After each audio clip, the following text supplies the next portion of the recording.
Hi అండి అందరికీ. గల్ఫ్కి రావాలంటే మనం ఏం చేయాలి? ఉం? వచ్చిన తర్వాత ఇక్కడ పనులు ఎలాగ ఉంటాయి, కొత్తలో మనం పడే ఇబ్బందులు, ఇవన్నీ అయితే వీడియోలో చెప్పడం జరిగింది. వీడియోని అయితే చివరి వరకు అయితే చూడండి. అందరికీ నమస్కారం. గల్ఫ్కి రావాలని చాలామందికి ఆశగా ఉంటుంది. కాకపోతే అక్కడికి వెళ్తే జీవితాలు మారిపోతే డబ్బులు బాగా సంపాదించుకోవచ్చు అని అనుకుంటారు. కానీ గల్ఫ్కి రావాలంటే ముందు కొన్ని విషయాలు మాత్రం కంపల్సరీ తెలుసుకోవాలి.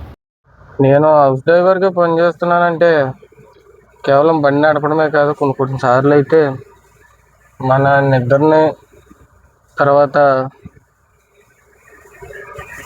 టైం, తిండి అన్నిటిని కూడా త్యాగం చేయాలి.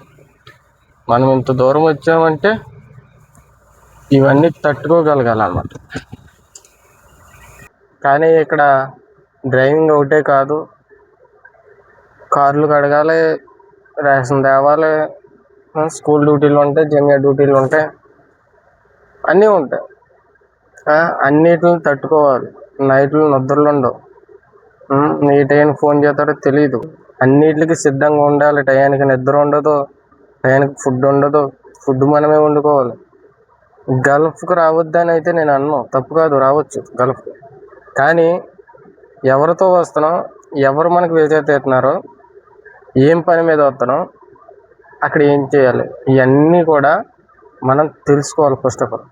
ఎందుకంటే మనం ఎన్నో రూపాయలు ఖర్చు పెట్టుకునే ఇంత దూరం తప్పు చేసి వచ్చే ముందు, వచ్చిన తర్వాత అయినా ఆలోచించండి ఒకసారి. వచ్చి 2 నెలలు 3 నెలలు చేసి మేము వెళ్ళిపోతాం అన్న మాట మనకి, మన కుటుంబానికి చాలా ఇబ్బందిని అయితే కలగజేస్తుంది.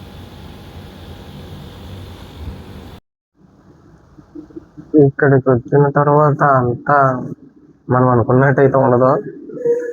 ఫస్ట్ టైం అయితే కొంచెం బాధ, ఒంటరితనం, ఇక్కడ భాష రాకపోవడం, ఇంటి వాళ్ళు గుర్తొచ్చి బెంగ అన్నీ ఉంటాయి.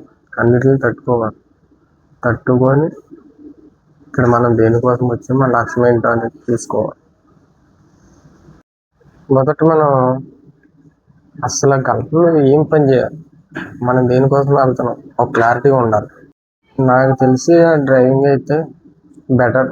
ఎందుకంటే డ్యూటీలో ఉన్న ఒకసారి కొంచెం సేఫ్ నిలబడతాను. వీసా విషయంలో అయితే మ్యాక్సిమం మనకు తెలిసిన వాళ్ళ దగ్గరకు అయితే వెళ్ళండి. ఎందుకంటే గమ్ముని అక్కడ ఏదన్నా మనకి ఇబ్బంది జరిగినా, ఏదన్నా మనకి భాష రాక, కొన్ని అలవాటు అవ్వక ఏదన్నా జరిగినా మన వాళ్ళు అయితే దగ్గరకు వచ్చి అడగడానికి అవకాశం ఉంటుంది. ఎందుకంటే మన కఫీర్, మన ఒక ఓనర్ మన మాటే వింటారు. ఎందుకంటే వీసా తీసిన వాళ్ళు మాట డెఫినెట్లీ వింటారు. అందుకని చెప్తున్నాను, మ్యాక్సిమం దగ్గర వాళ్ళు, తెలిసిన వాళ్ళు ఏదైతే వెళ్ళండి, అని క్లారిటీగా తెలుసుకోండి. ఫైనల్గా చెప్పాల్సింది ఏంటంటే, గల్ఫ్ జీవితం బయట నుండి చూడడానికి చాలా అందంగా ఉంటుంది. కానీ ఆ అందం వెనక మనం పడే కష్టం ఉంటుంది. గల్ఫ్కి రావాలనుకునే వాళ్ళకి నా అనుభవాలు కొంచెమైనా ఉపయోగపడితే చాలు.